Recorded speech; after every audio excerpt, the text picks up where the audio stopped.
technology glitch there. More like operator error, user error, there you go. So now that y'all can hear me, okay, first week in a new 4-week series called Jesus and Mean People. Now, when I was thinking about this series, I think, this might look like to some of y'all, it's like, hey, this is something that's really kind of, elementary. It's like, hey, we know there's mean people, why do we need a series on this? And I'll tell you why I think we do, is because I think a lot of times, so many of us face mean people in life, but are we ever really taught how to properly deal with them? Or is it more just like, it's the advice, you get from, depending on who you ask. Some people will say, hey, well, if that person, throws a punch at you, you throw a punch back. But if you ask somebody else, they may say, hey, well, yeah, you should just, turn the other cheek. You shouldn't do anything. So we get a lot of mixed reactions, or mixed opinions, maybe is the better term, on how we should deal with mean people. So I'm hoping and I'm praying that over the next 4 weeks, once we really get into, hey, what does God's word say about dealing with mean people, then we'll come away from this, knowing how to better relate to people, how to better treat people, and how to better love people. So, with that said, this first night, y'all are dressed up as villains, right? Some of y'all. And that's the thing we call, think of it as we call mean people villains, whether that's like in movies or TV shows or comic books or what have you. And, actually, let's look at a few right quick.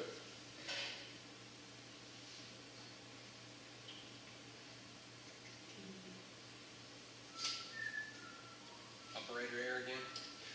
Actually, Matt, would you mind running that from back here? See our nice nifty little remote now? You got to click the slide. Right. Every time my phone times out, it actually logs me back out of that app. So, yeah, if you don't mind running that'd be awesome. So, week number 1, we're going to be talking about tonight is, should we be thankful for mean people? Why? But let's look at a few villains here. And I think y'all should know most of these. So, yeah. Woo! All right, let's see the next one. Who's that? Yes. Ooh, Michaela even used his other name. Ooh, impressive. Darth Sidious. Yes. All right, let's see the next one. He was Chancellor, actually. It says the name up there twice. I know that's kind of, I get it. That's creepy. Okay, what about the next one? Who's that?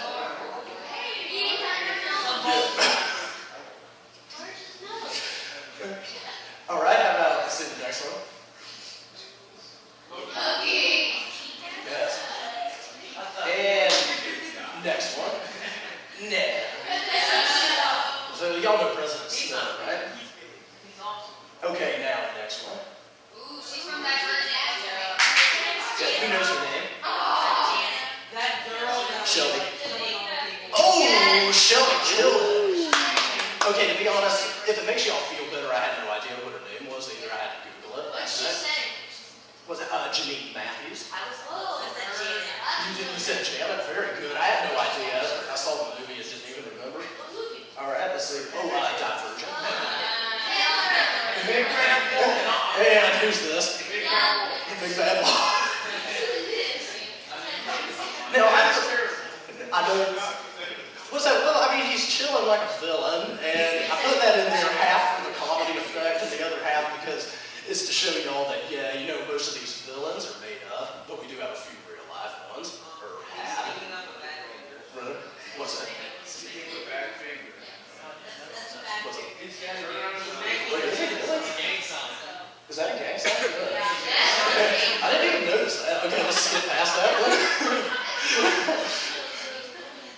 Okay, so there's a few villains. Okay, guys, pull it back in for a second. Okay, it'll teach me to stream Google image search as well, more carefully in the future, I'll tell you that. But still, I mean, he's sitting in a lawn chair, that's hilarious. Okay, but those were a few villains, from TV shows and movies, and one real-life villain. Now, I want you all to tell me who are some of your favorite villains. Andrew. Megamind. Megamind? Ursula, nice Peyton. What do you say? Peyton, would you care to tell us why you choose this? Now see, here's the thing about Joseph Stalin, though. Did you know that he actually had a nickname? He would show up at parties, and he would just be a total buzzkill because he'd always be talking about communism and everything, and people would just be like, oh man, there's that Joseph Stalin guy again. Man, Joseph Stalin, be a buzzkill at a party. Oh, did you really? Oh, okay, I'm sorry, Brendan. My bad, my apologies. Who else? Jacqueline? I hear things from my little cousin because she gets turned into Princess Lynn, and Lynn is awesome. That was actually one of the only good villains that I have that actually takes a Lynn. Really? Okay, I dig. Jacob? Oh, nice. Brandon? The Riddler? Very nice. Wreck-It Ralph. Wreck-It Ralph? Nice. Braden? Ooh, the video game? Very nice. Walker? The dude that made Wolverine, I can't remember his name. Oh, Kurt Stryker? Yeah. Yes, good one. Alex?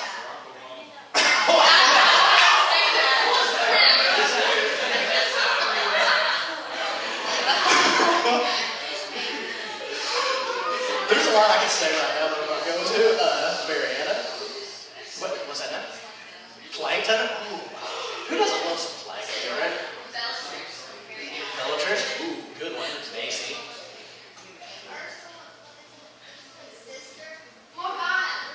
Ooh, okay.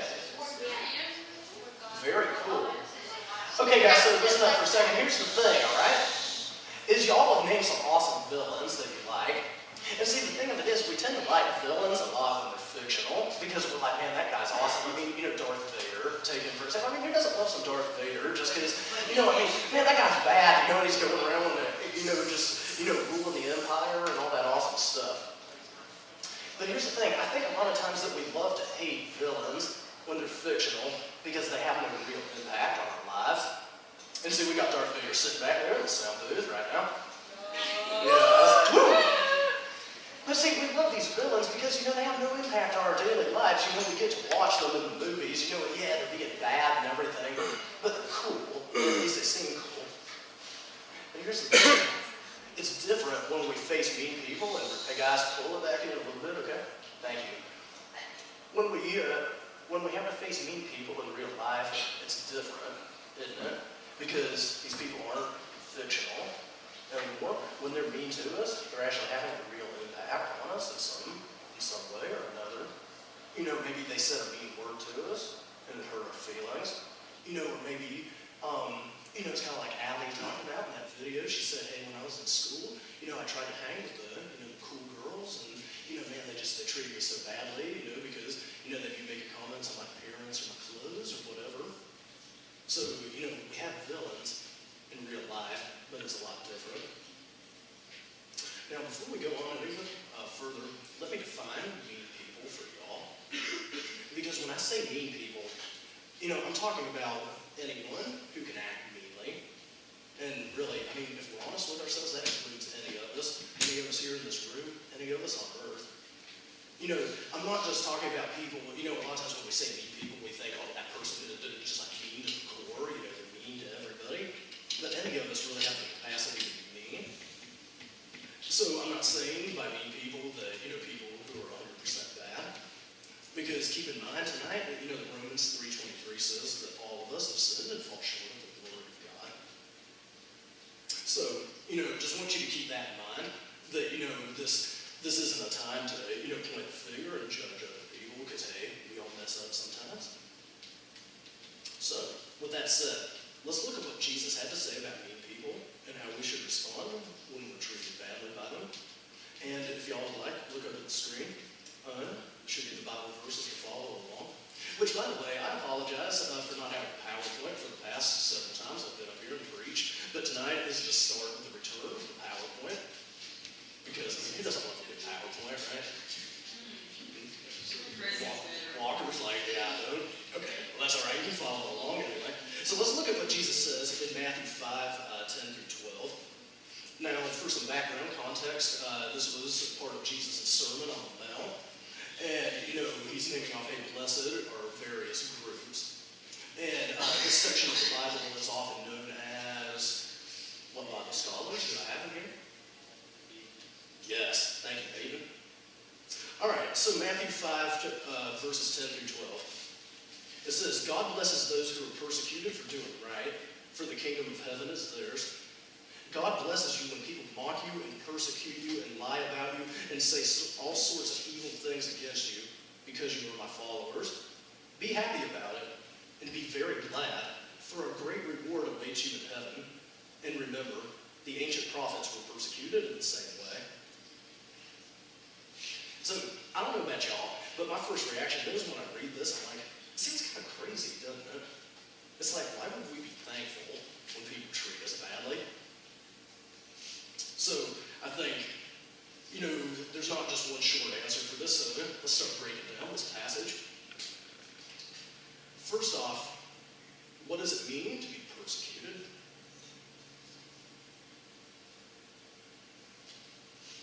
And this isn't rhetorical, by the way. Is it? Andrew. To be what now? Let down. Okay. Dave. Ooh. Okay, so if somebody seeks after you with malicious intent, do you think if they're persecuting you, are they persecuting you for doing something wrong or something right? Could be either. Okay. Ooh. Okay. Interesting. Anybody else? Brandon, did you start having your hand? Oh, he beat you to it? Still get thunder? It's okay. No, I like y'all's answers, right? Okay, now here's the thing. Now, Peyton, I like what you said about it could be either way, but I guess I'm going to expound on this a little bit and say that I think it's more, when you're persecuted, it's usually when you're not doing anything wrong. It's usually for doing something right. If you notice in this passage that Jesus says, God blesses those who are persecuted for doing right. And notice how he doesn't say anything about being persecuted in general. Or let's reword that. Let's say he doesn't say anything about being treated badly in general. Because sometimes, again, if we're honest with ourselves, sometimes people treat us meanly in life because we've treated them meanly first, right? And it kind of just starts this vicious chain, of like, hey, that person was mean, now they're being back to me, now maybe a third person jumps in and is mean. So that's not really what Jesus is talking about. He's saying like, hey, you're living the kind of life you're supposed to as a Christian, and these people are treating you badly for it. Because if we treat somebody meanly first, then he's not going to bless us for it. But if somebody's treating us badly because we're doing what's right, and maybe just because we're a Christian, then he says he will bless us. How about this? Have any of y'all ever had it happen to you? Have you been persecuted? And I'm not looking for like specific, examples or anything, just kind of just yes or no. Can any of y'all say you've been persecuted before? Saw at least one hand up back there. Anybody else? Now, let me tell y'all this. I bet it has happened to you, and y'all probably just haven't realized it. Now let's broaden the question out a little bit. Let's say, have any of y'all ever been treated meanly before? And if somebody's hand doesn't go up on this one, I know you're lying. So y'all have been treated meanly at some point? Okay, somebody tell me, when that happened, how did that make you feel? It's kind of fun. Seems kind of a silly question, I know, but no. Oh, absolutely. So if you felt bad about yourself, did you feel blessed during those times? Okay. So let's switch to this question. Why is it so hard to feel blessed when people are treating us badly?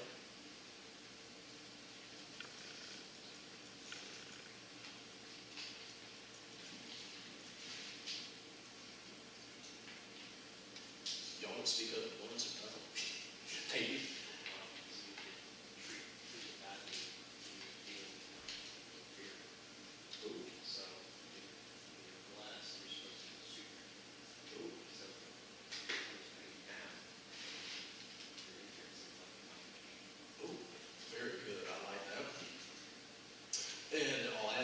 saying I think a lot of times it's hard because, as human beings, I think we tend to get caught up in the moment of, how we feel right then, which, is completely natural. There's nothing wrong with it, I think it's just our tendency. But, if we look out at, the big picture, the grand scheme of things, if you will, then I think we realize that, hey, God's blessed me, overall it doesn't matter what this person says in that moment. That's real hard to do sometimes. So what about this? In that passage in Matthew, why does Jesus say we should feel blessed? And I think this was in verse 12 that he kind of touched on this. Do any of y'all remember what he said? Jonathan? Ooh, absolutely. So, this is something that's real hard for us, again, because we want to tend to, we want to focus on the moment instead of the big pictures. Jesus says, hey, maybe go through some tough stuff right now. But, if you step back and look at the big picture of things, if that person is persecuting you or treating you meanly because you're a Christian, then hey, someday I'm going to reward you for it. Even though you got to wait, of course, to get to heaven for that reward. So how about this? Let's switch gears slightly. If somebody treats you meanly, how do you want to react to them? And be perfectly honest, I'm not looking for like the church kid answer or anything. I want you to be honest. Punch him in the face. Punch them in the face. Okay, very good. Thank you for your honesty. Now I'm hearing a lot of, somebody else tell me, I'm hearing some punches in the face. I'm hearing some like going on right now, Noah. I just want them to be in a different place Ooh. somewhere else. So you just be like, go away? Okay. I like that, Michaela.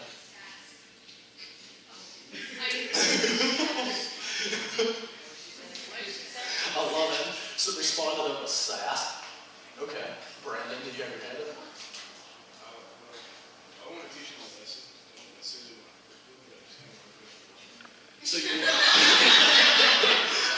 So you don't want to hurt them, but you want to ruin their life. I don't want to hurt you physically. You don't want to hurt them physically. Okay, that makes more sense. Emotionally, spiritually, and Spiritually, okay, I got you. And I think a lot of times that is the natural human reaction, is that we want to get revenge on people, right? It's like, hey, they treat me meanly, so I'm going to treat them meanly, an eye for an eye, right? Now here's the thing though, a lot of times what we want to do as humans, and what Jesus says to do, a lot of times are two different things. So, how should we react to bad treatment, according to what Jesus said in that passage? let it get you. Turn the other cheek. How many of y'all agree with that?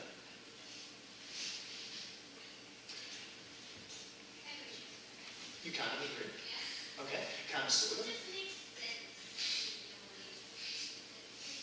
You don't want to have, if somebody's bullying you or being mean to you, is it worse to have like two people being mean to each other, or is it best to just have like one person being mean and one person not? One person being mean, one person not. Because if they're both being mean, they both deserve it. Then the vote is wrong in that sense. Okay, interesting. Now, I think this would be a good time to bring this into the discussion, is when we're talking about this, I want to make clear that, I'm not saying, and I don't think it was Jesus' intent to say either, that you shouldn't stand up for yourself. He's not just saying, hey, just blindly let yourself be walked over, no matter what the circumstance. But he's saying, if you need to react to how they treated you, then you've got to do it the right way, the way he's telling you to. And the wrong way would be to punch somebody in the face, for example. As tempting as that is at times, I'll give you that. He says turn the other cheek. Turn your, Roll the other cheek. yes, well, we can get to that one later. But here's the thing, guys. He says, in Matthew, he says you should be happy about it. And again, that is incredibly tough sometimes because, hey, if somebody's being mean to us, we don't exactly want to be happy. But again, big picture. Remember, Jesus says in John chapter 15, verse 18, he said, if the world hates you, remember it hated me first. So, kind of paraphrase this, he's saying, hey, I get what you're going through, and trust me, it hurts. I know it hurts. But remember, I was perfect and they did the same thing to me first. So, if they were doing it to me, they're going to do it to you. Or maybe here's something else that might help y'all understand a little bit better. Again, just to make it clear, paraphrasing, Jesus is essentially saying the haters, they're going to hate, hate, hate.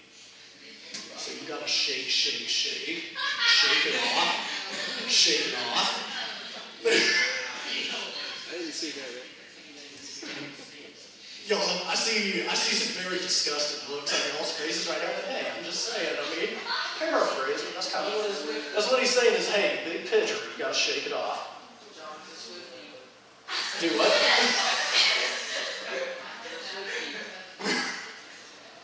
Okay. So back on a serious note. How do you think responding in a Christ-like way may bring a blessing to your or the person who's treating you meanly's life?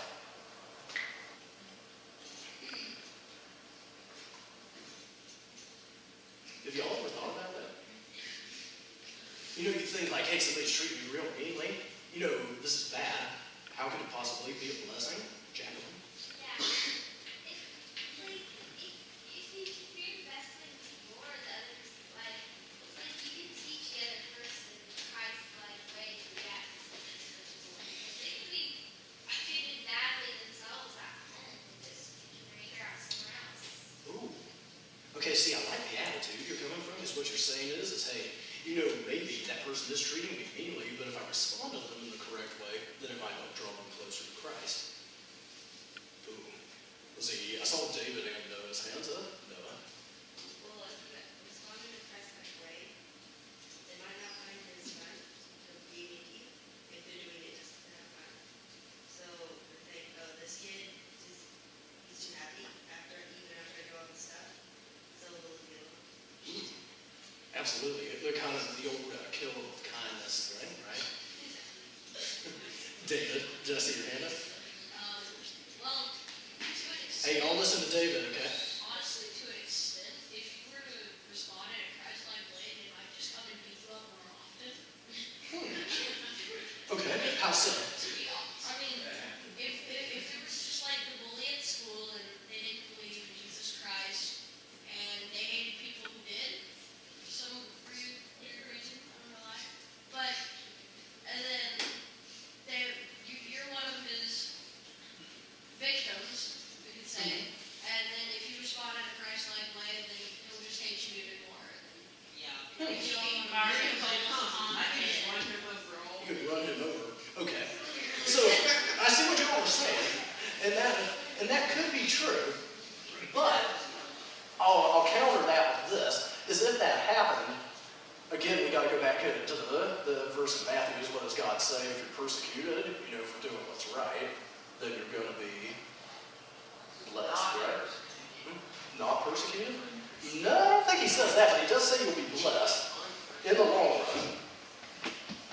Hey, Y'all, can y'all think of a specific example in your life where maybe you had to respond to somebody in a Christ-like way, and that ended up, blessing the other person? Has that ever happened to y'all?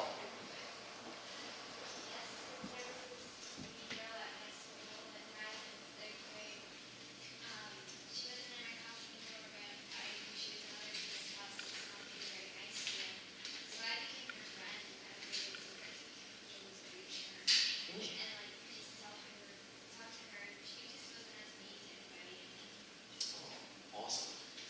And see, that's the kind of stuff that really can happen. I know, wait, by the way, does anybody else have a story they'd like to share of some time? I got one.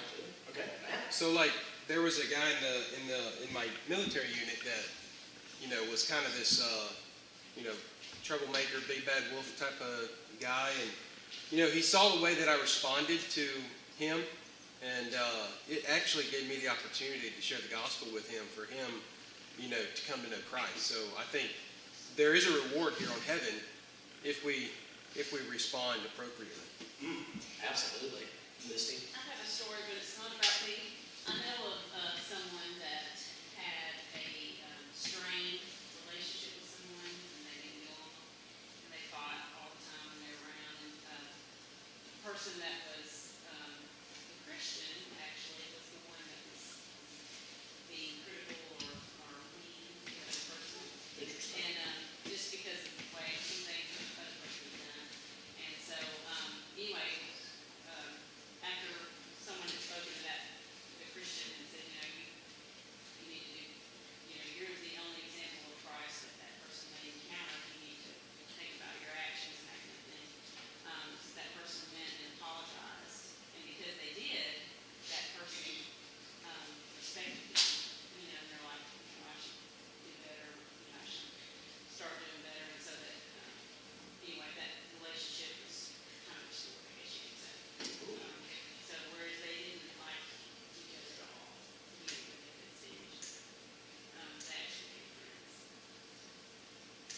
See, I love that too, because that is a perfect example, of how God can, heal people, he can bring people together, if we respond appropriately.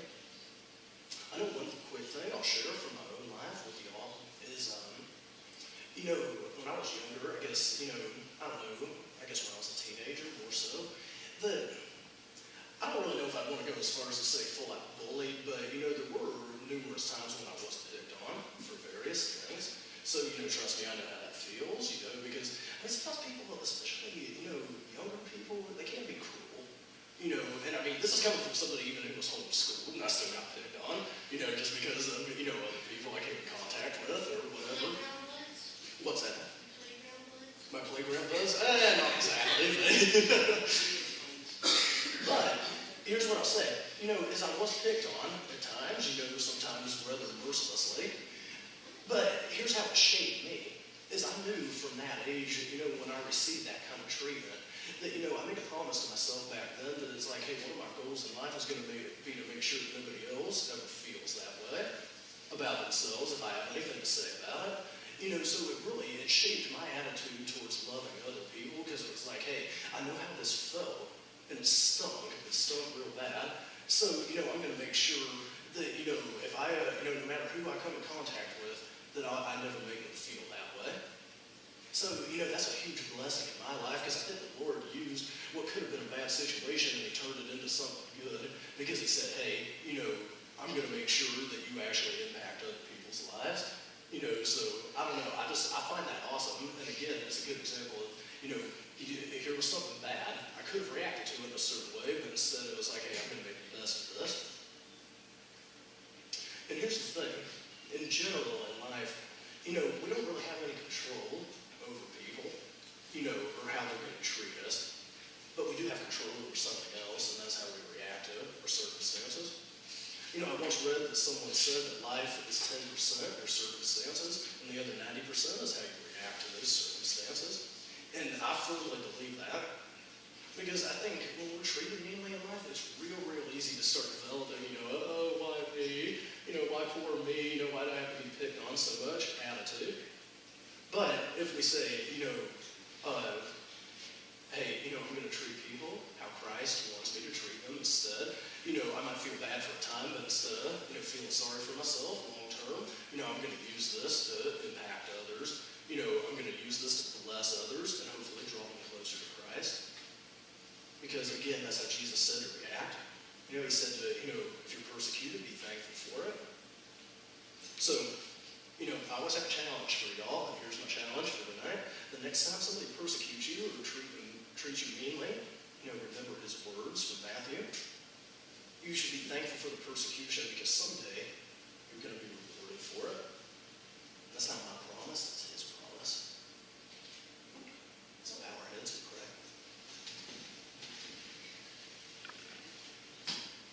Father God, I thank you so much for our time here together this evening. Lord, as we've kicked off this series, I just pray that your words from your Sermon on the Mount have touched us. Lord, that, maybe right now, there could be one of us, there could be a lot of us in this room that are dealing with people treating us meanly. And Lord, like we talked about tonight, we may want to lash back at them, we may want to get revenge. But Lord, help us to